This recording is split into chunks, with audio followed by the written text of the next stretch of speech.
gördüğüm gün vaxt dayandı, nefesimi itti. Adını bilmirdim hele, ürəyim çoxdan əzbər bilirdi. Gözüne bakanda sessiz kaldım, sözler dilde ilişti. Sustular, herkes danışırdı bizden, biz ise bakışla soruştuk. Varsa Arzum benim, gizlim benim, seni kalbimde saklayıram.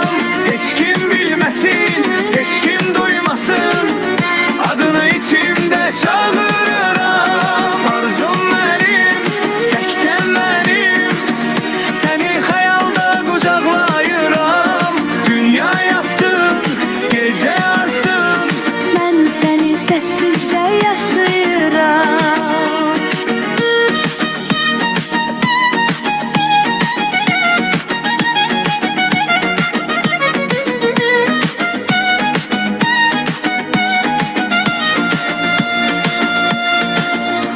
Telefon ekranı yanıp sönür, adın olanda yüreğim titrer.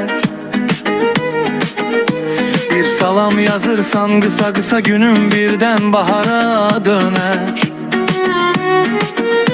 Sen güləndə yol ışıqlanar, addımın mənə toxunar.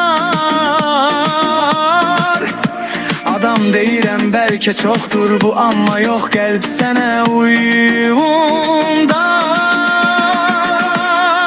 Arzum benim, gizlim benim, seni kalbimde saklayıram.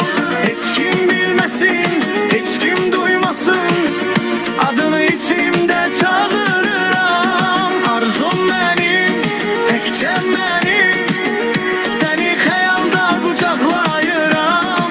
Dünya yatsın, gece artsın, Ben seni sessizce yaşayıram. ve sen de fikirleşirsen mi birden bir adımı yüreğde? Yoksa bu hikaye tekçe benim yazdığım nağıldı gizlice. Arzum benim, gizlim benim, Seni kalbimde saklayıram. hiç kim bilmesin, hiç kim duymasın, Adını içimde çağırıram. arzum benim.